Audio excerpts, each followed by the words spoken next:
আজকে তোমাদের সহজে কিভাবে মস্তিষ্ক আঁকা যায় শিখাবো। এর জন্য আমাদের চাঁদা লাগবে, পেন্সিল লাগবে, ইরেজার লাগবে। প্রথমে কি করবে, জাস্ট এইভাবে চাঁদাটাকে বসিয়ে এরকম একটি দাগ টেনে নেবে। এরপর আমরা তো জানি মস্তিষ্কের এই অংশটা অতটা স্মুথ না, তাই কিছু এটার উপর দিয়ে একটু ঢেউ খেলানো অবস্থাটা দেখিয়ে দিতে হবে। এই যে দিলাম। এই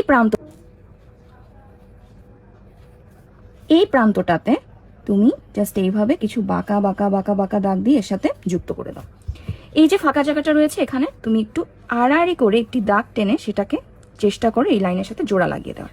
আর এখানে যে ফাঁকা স্থানটা রইল না, সেখানে জাস্ট এভাবে একটি দাগ টানো। এটাকে ডাবল লাইনিং যখন তুমি করছো, একটু এই অংশটুকু চিকন করে করে করে করে যে এই প্রান্তটাতে শেষের দিকে এসে একটু মোটা করে দাও। আর এখানে তুমি একটা বৃত্তর মতো অংশ এঁকে দাও। দেওয়ার পর এই প্রান্ত থেকে জাস্ট একটু মোটা করে এরকম একটা চিকন দাগ দিয়ে দিতে হবে। আর এর ঠিক মাঝ বরাবর আরেকটা দাগ আসবে, অনেকটা এটার সাথে জোড়া জোড়া লাগবে। যখন তুমি যুক্ত করছো তখন অনেকটা এরকম একটা শেপ করে এমনি চলে যাবে। যখন তুমি এটাকে এভাবে নিচে নিয়ে আসছো, জাস্ট এরকম এরকম একটা যোগ করে এভাবে নিয়ে দিবে। এই অংশটাতে এই পাতার মতো একটা অংশ এঁকে দাও।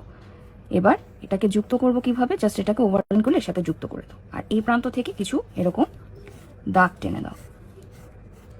সৌন্দর্য বাড়ানোর জন্য এখানে কিছু হালকা হালকা দাগও তুমি দিয়ে দিতে পারো। এরপরের স্টেপটাতে এই অংশটাতে জাস্ট এই এই এই দিয়ে করে দাও। আর এই অংশটাতে জাস্ট এমনি করে একটা প্রান্ত দাও। এই পয়েন্টটাতে পিটুইটারি গ্রন্থি টেকে দাও। আর বাকি রইলে এইটুকু অংশ, এখানে আমরা কি করব দেখো আপু, দাগগুলা কিভাবে দিচ্ছি। একটু বাঁকা করে, এরপর মাঝ বরাবর, দুই দাগের মাঝ বরাবর আমরা এরকম ছোট ছোট দাগগুলা দিয়ে দিব বাঁকা করে। নেক্সট জাস্ট এইভাবে পাথাইলে একটা দাগ, আর এভাবে এঁকে ফেলা যায় মস্তিষ্ক।